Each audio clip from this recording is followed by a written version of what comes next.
You have already noted down the first question. The second question is Evelyn Glennie, Evelynglenie,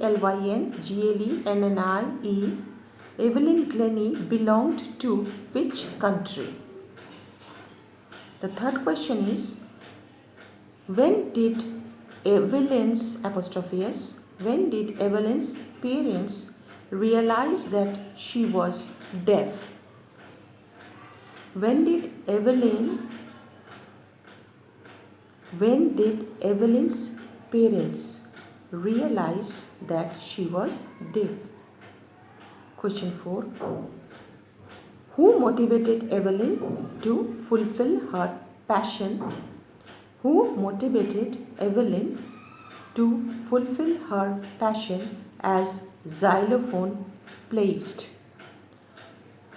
Xylophone spelling, guys, you note down. Xylophone. Xylophone playist. And the fifth question is why Evelyn used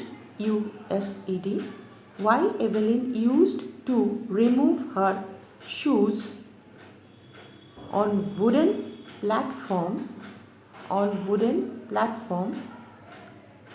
during performance? Why Evelyn used to remove her shoes on wooden platform during performance? So, students, this much for today. You solved these 5 questions.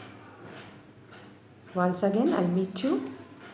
Till then, stay safe, stay home. God bless you. Bye-bye.